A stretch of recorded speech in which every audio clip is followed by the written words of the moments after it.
મહીસાગર જિલ્લાના બાલાસિનોરથી 11 કિલોમીટરના અંતરે આવેલા રૈયોલી ખાતે દેશનું નંબર 1 અને વિશ્વનું 3જા નંબરનું ફોસિલ પાર્ક તૈયાર કરવામાં આવ્યું છે. કરોડોના ખર્ચે તૈયાર થયેલા આ ડાયનાસોર મ્યુઝિયમમાં અદ્યતન ટેકનોલોજીને આધારે મહાકાય ડાયનાસોરના ઉદ્ભવ અને અંત સુધીના ઇતિહાસની જાણકારી આપવામાં આવી છે. દેશ વિદેશના પ્રવાસીઓ, સંશોધકો અને વૈજ્ઞાનિકો સહિત આ પાર્કની મુલાકાત લઈ છે.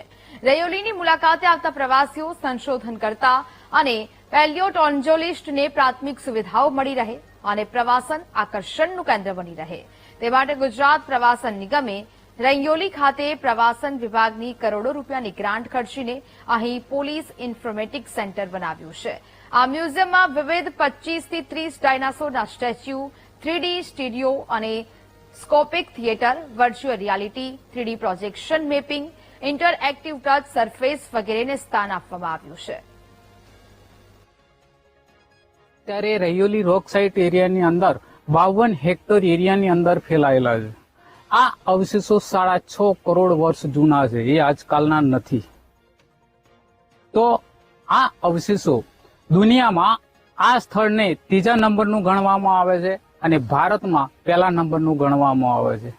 તો અહીંયા દિવાળીના વેકેશન હોય, ત્યાં જાહેર તહેવારો હોય તો ઘણા બધા ટુરિસ્ટો આના અવશેષો નિહાળવા માટે અહીંયા આવે છે.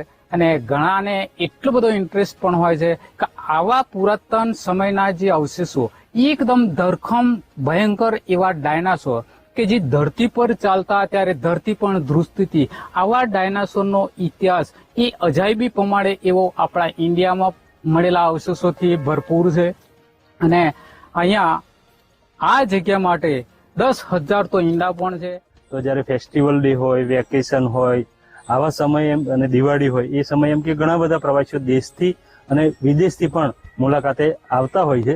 અને અહીંયા એરિયાની વાત કરીએ તો આ ડાયનોસોર મ્યુઝિયમ છે, પણ અહીંથી 200 મીટરની દૂરી ઉપર આખી રિયલ સાઇડ આવેલી છે. અને રિયલ સાઇડની અંદર ડાયનોસોરના ઓરિજિનલ અવશેષો અને અવશેષોની અંદર ડાયનોસોરના હાડકા, ડાયનોસોરના ઈંડા આ બધું મળી આવેલું છે અને આજે પણ ત્યાં મોજૂદ છે. તો ઈંડાની દ્રષ્ટિએ આપણો આ પાર્ક આખા વર્લ્ડનો 2જા નંબરની હેચરી છે. અને આપણે ઉત્ખનનની વાત કરીએ તો ઉત્ખનનની દ્રષ્ટિએ આપણો આ પાર્ક આખા વર્લ્ડનો 2nd લાર્જેસ્ટ છે. અને આપણા દેશની વાત કરીએ, ભારત દેશની વાત કરીએ તો ભારત દેશની અંદર 1ला नंबर फॉसिल पार्क અને डायनासोर म्यूजियम। मैं दूसरी बार यहाँ आया हूँ डायनासोर पार्क में। मुझे और बच्चों को बहुत ही अच्छा लगता है। डायनासोर पार्क में जितनी भी बार आओ कुछ न कुछ नया मिलता है देखने के लिए। और यहाँ डायनासोर का जो भी भूतकाल में थे वो यहाँ के जो समझाते हैं और जो देखते हैं बहुत ही अच्छा है।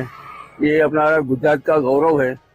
और आगे डायनासोर का मतलब हाड़ पिंजर और उनके जो अस्थियां सब है और उसके अंडे हैं वो भी देखने के लायक है। बहुत ही अच्छा है यहाँ का और हमारे बच्चे बहुत खुश होते हैं, बार बार आने का बोलते हैं। રૈયોલી ડાયનોસોર ફોસિલ એક્સકવેશન જે સાઇટ છે એના સાથે હું 28 વર્ષથી જોડાયેલી છું। મ્યુઝિયમ બનાવવામાં પણ મારું યોગદાન છે ગુજરાત ટુરિઝમ સાથે। અને આ જે અમારી સાઇટ છે રૈયોલીમાં એ વર્લ્ડની 3rd લાર્જેસ્ટ સાઇટ ગણવામાં આવે છે। ફર્સ્ટ છે એક્સી પ્રોવાન્સ ઇન ફ્રાન્સ, સેકન્ડ છે મંગોલિયા અને થર્ડ છે રૈયોલી। અને આ એક યુનિક સાઇટ છે કેમ કે અહીંયા ડાયનોસોર્સના ઈંડા પણ મળ્યા અને એના હાડકા પણ મળ્યા। એનાથી એ જાણવામાં મળે છે કે ડાયનોસોર્સ અહીંયા રહેતા પણ હતા, એનું જન્મ થયું અને એ અહીંયા મરી પણ ગયા। આજની તારીખમાં અહીંયા એક બહુ ફેન્ટાસ્ટિક મ્યુઝિયમ છે જે ગુજરાત ટુરિઝમે બનાવ્યું છે। એ ઇન્ડિયાનું 1 of its kind મ્યુઝિયમ ગણવામાં આવે છે।